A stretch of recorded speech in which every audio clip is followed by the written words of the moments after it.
You guys see this shit? A little bit of a pivot from the previous topic, but still very important politically, in my opinion. Sony is ending physical disc production in January 2028 for PlayStation consoles. Actually, a huge deal, in my opinion, politically. Like, this means a lot. It's over? Yeah. The grand shift from physical media into everything is streamed from the cloud, and you never have permanent ownership over anything. This is very like, this is one of those things that your grandchildren are going to be like, wow, really? You used to own Papa? Pop, tell me more about these boxes you had. In the boxes you had discs, and in the discs you physically had the movie. Why, yes. Back in my day, you physically owned the media that you bought. I went to Buck Mason a few months ago and the pants were a bit too big, so I was like, all right, I'll wear a belt. And the lady working there looked at me like I said I touched children. That's a real one right there. I like that. That's good. They quality staff at that location. Will this make games cheaper? Somehow I'm going to guess no. I'm going to guess that cutting out the production and distribution process that used to be a necessary part of distributing games is not actually going to make these games cheaper, somehow. As consumer preferences in the broader entertainment industry continue to shift away from physical disc to digital, physical game disc production for all new games releasing on PlayStation consoles will be discontinued starting January 2028. The crazy thing is, if they wanted to cut out physical retailers from the equation, you could literally just direct order them if you wanted to. They could just have them produced, and then if you ordered it, you would get it from a warehouse, thereby cutting out the costs involved in like brick and mortar GameStop, go down to the physical store. You could order it, pay shipping, you'd have it physically. But nope. This is a natural direction for Sony Interactive Entertainment to adapt to consumer trends. Yeah. They just want to kill the secondhand market for games. Yep, can't borrow from a friend, can't get it used, whatever else. Funny thing is, they announced this at the same time that they are deleting people's purchased movies from their accounts. Look at this. As of the 1st of September 2026, due to content licensing arrangements, you will no longer be able to watch any of your previously purchased Studio Canal content, and the content will be removed from your video library. You bought it. Somehow, Sony losing their licensing is your problem. Like, your purchase isn't real. It's crazy. It shouldn't be legal.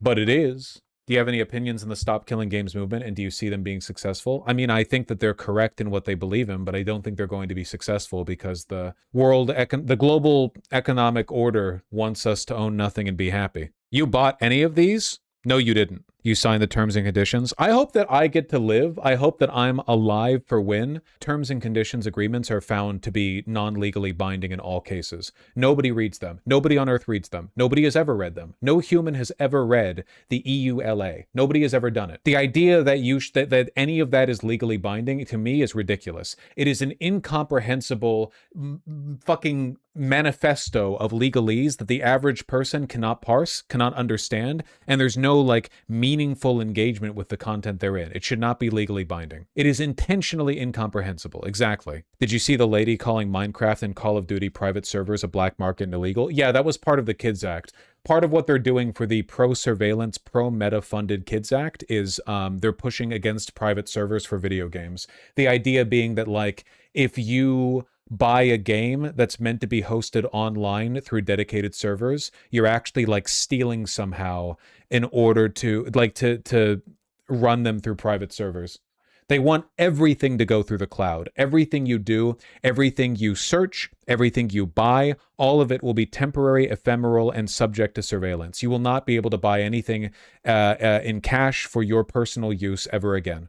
Everything will be a gotcha game. You really got to get into physical media, man. Seriously. You need 16 terabyte hard drives filled up with every movie and TV show you've ever loved. I'm sorry, I'm not even saying pirate it.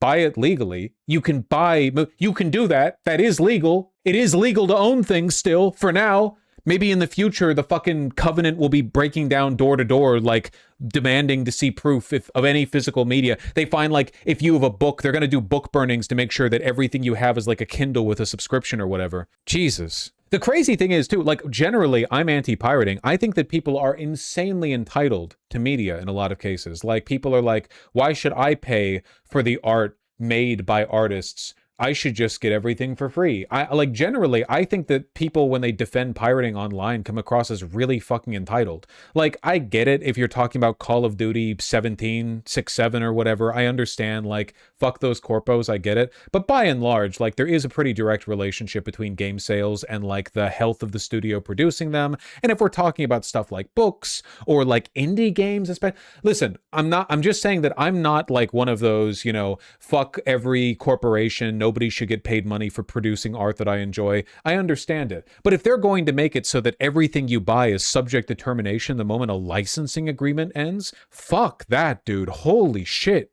That's so bad. That's so bad. Again, this is politics. I understand, bit of a whiplash. We were talking about, you know, Mamdani or whatever. This is politics. This is politics. The goal is you will own nothing and be happy. Everything will be cloud computing. If you don't own a high-end PC now, you might have missed out.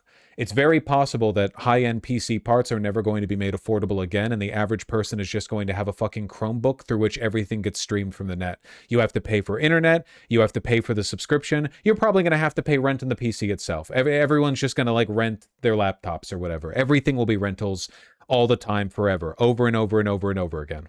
Fox 35 Orlando did a bit on this. That's interesting. How are you covering it? This does look like the age of a person who would care about this. PlayStation making a big announcement today that is making all kinds of waves across the video game industry and fans and observers here when they announced today that they're no longer going to make physical games for their PlayStation consoles starting in January 2028.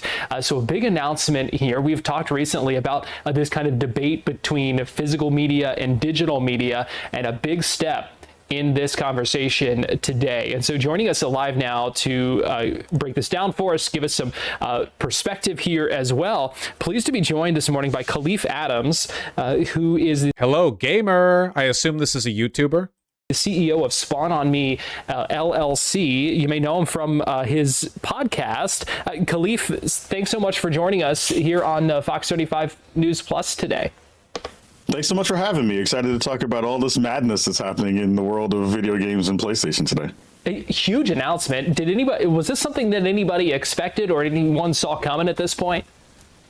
I think a lot of folks who have been paying attention and kind of reading the tea leaves have seen that there's going to be a particular kind of change in this space. I think with overall sales being down on physical media and, you know, video gamers now wanting things at their fingertips at all times, this kind of makes This isn't a coincidence. They did this right after GTA 6 tested the waters by announcing they won't have physical discs in their physical copies of their game. Yeah, I get they've been pushing for this for a long time. It's just it's rent seeking on one level, but on another more sinister level, like there is a coordinated push to eradicate the concept of owning media independently. Every industry has been shifting more and more towards subscription models. Everything. Like like literally, like there are services for renting your furniture. There are services for renting clothes. There are not just tuxedos, your day-to-day outfits. There are services for cloud computing, movies, television shows, everything, all the time. Everything is a rental. Everything is a rental. It is explicitly an anti-abundance economic paradigm where the goal is you are never satiated. You are never saturated. You never just own the things that you need. Everything that you love and everything that you need is gate kept behind continued monetary investment. You never get to be free of that. You never get to just look into your house and look at the things that you own and feel, yep, I have that. You will always be beholden to what they allow you to have. BMW had a monthly service to use your car seat heater. Yes, that was a particularly egregious case. But yeah, I mean, to give you an idea on like how insane this goes sometimes, that is true.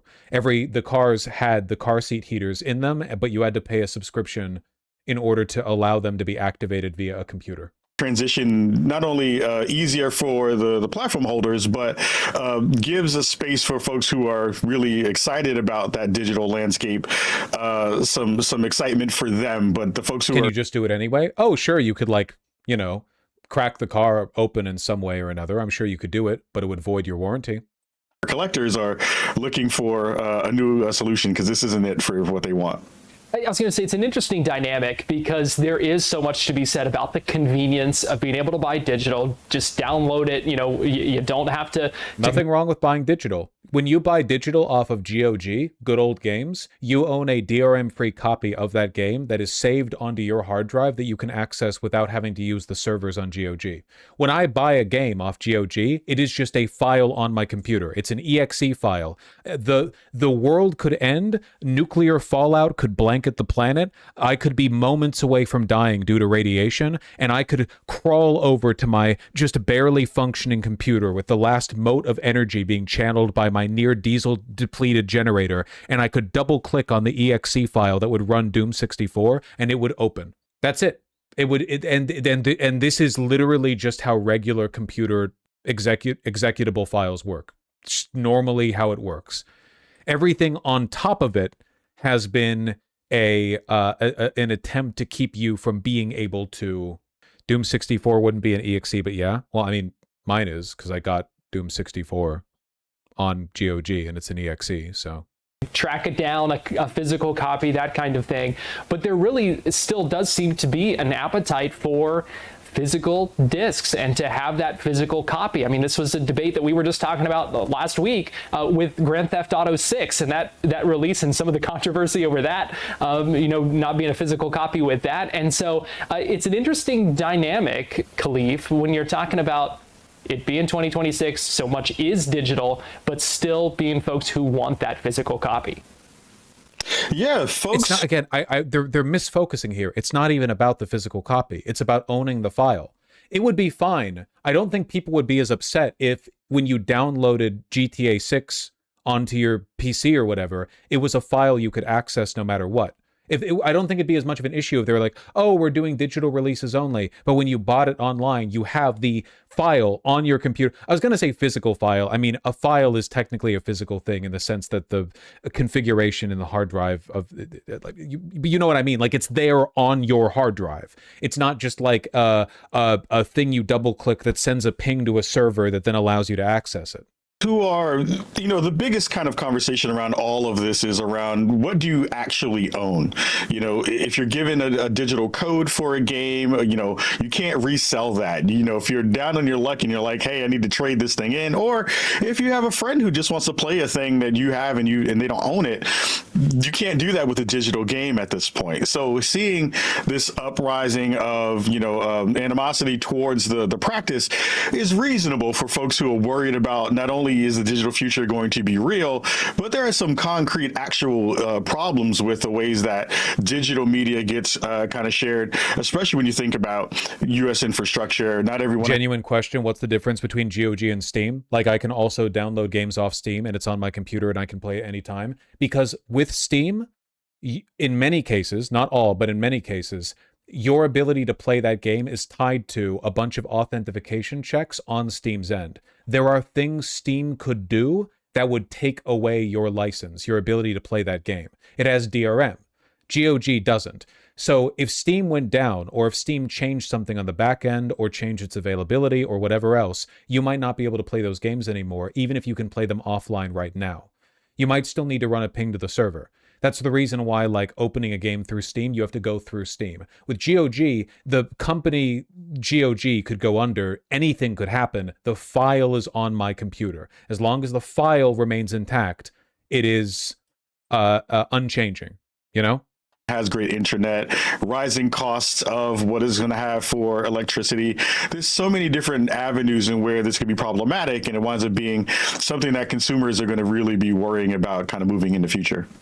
What does this mean for cost? How do you think we will see this playing out when it comes to the cost of video games? We've seen cost of video games already go up. There have been, there are obviously. Yeah, I think we get the point of this. It's very grim. Again, you will own nothing and be happy. You have to understand that, like, the physical economy, the production of goods and services used to be like, it used to work the way capitalism was supposed to, essentially.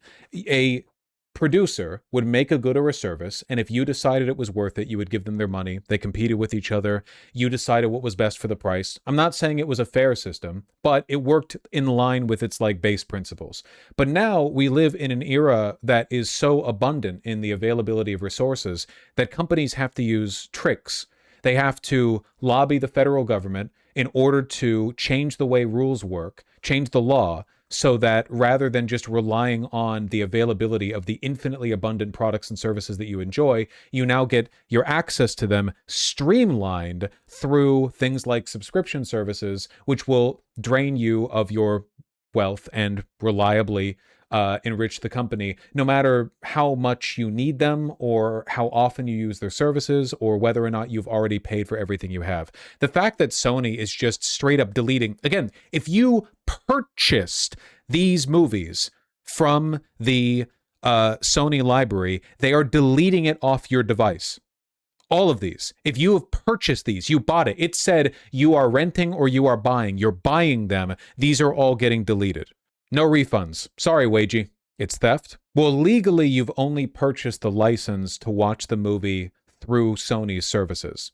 That's it. You haven't really bought the movie, but the average consumer doesn't know that. And also, if you're not provided an alternative, what's really the difference, you know? It's really nasty stuff. It's very, very bad. I think that it's like an ill omen. An ill omen is what I say. An ill omen. There will be a backlash to this. So far, corporations like Sony have been getting everything they want for decades. Decades. We'll see if there's any real pushback.